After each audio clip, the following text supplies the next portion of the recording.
Tajuk kita nak bincang pada malam ni tuan-tuan ialah amalan yang mengangkat darjat di sisi Allah Subhanahu Wa Taala. Amalan yang mengangkat darjat kita di sisi Allah. Pasal apa pentingnya darjat ni? Darjat ni kedudukan tuan-tuan. Darjat ni kedudukan. Tuan-tuan tengok ada orang yang diangkat darjat di kalangan manusia pun sudah punya kemuliaan-kemuliaan. Nah, orang-orang yang dulu duduk sama dengan kita, duduk makan sama dengan kita, duduk kena roti canai pagi-pagi sama dengan kita, duduk pergi masjid sama-sama dengan kita, duduk naik motor sama dengan kita, masuk pilihan raya menang jadi menteri. Ni subhanallah, dia layanan dah lain dah. Kita duduk atas highway jam-jam dia tuan-tuan tak payah ikut jam tu, pi lalu saja. Sampai kat tol kita kena bayar tol, dia tak payah bayar tol. Memang dah bagi tahu dah itu kata tak ada tol, tapi kat dia lah kita kena juga. Lalu subhanallah, tak ada pergi makan pun orang hidang kat dia asing, kita kena beratok. Ini baru manusia yang diangkat darjat di kalangan manusia. Belum lagi yang diangkat darjat di sisi Allah.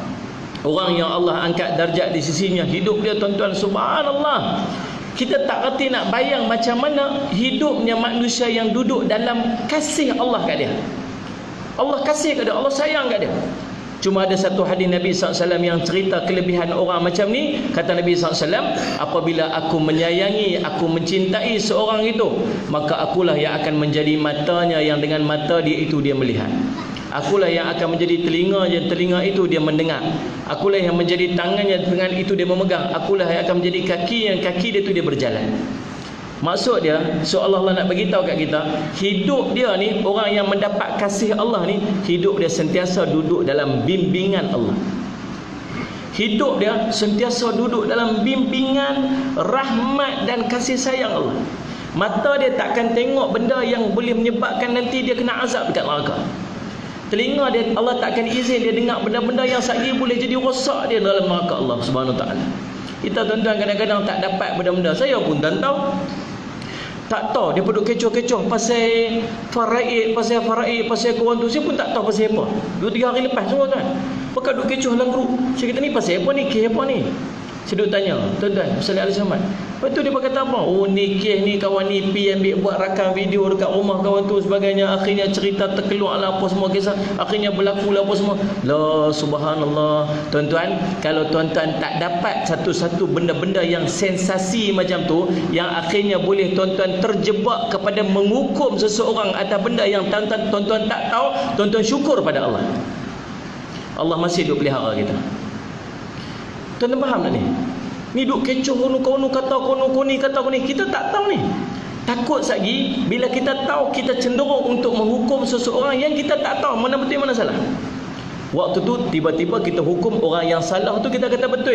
Kita pergi tulis dalam Facebook kita bersembang dengan kawan kita. Tiba-tiba waktu tu kita telah fitnah orang tu dalam keadaan kita tak sedar.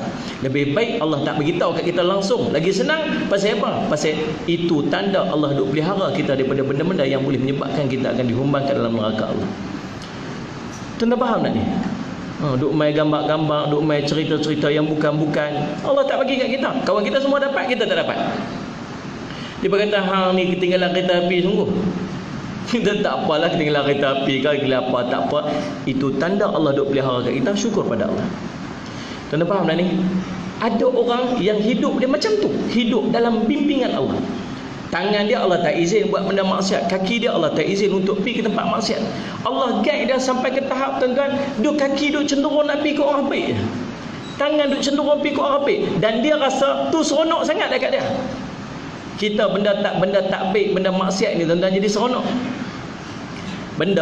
Kalau benda maksiat, hati kita, jiwa kita, dia jadi seronok dengan benda tersebut. Memang sifat kita macam tu. Sebab tu Allah masuk secaklah hati kita nama nafsu. Sallallahu alaihi wasallam Muhammad. Nafsu ni dia buat apa? Dia seronok kepada benda maksiat, dia seronok pada benda maksiat. Tapi orang yang Allah sayang ni, hati dia sikit pun tak mau pergi ke arah tu. Dia punya tenggelam dalam seronoknya melakukan ibadat sampai ke tahap hati dia tak terdorong pun untuk maksiat. Jalan untuk maksiat tu tak ada kat dia. Maka dia tak berasa benda-benda maksiat ni. Hati dia cenderung sedap ke arah kebaikan. Tuan-tuan faham tak dekat tu? Tuan-tuan, nanti orang yang mendapat. Dan Nabi sambung dalam hadis tu, kata Allah Subhanahu Wa Taala, Allah berfirman, Allah kata apa? Kalau dia minta apa-apa padaku, aku akan perkenankan untuk dia. Orang ni doa dia makbul.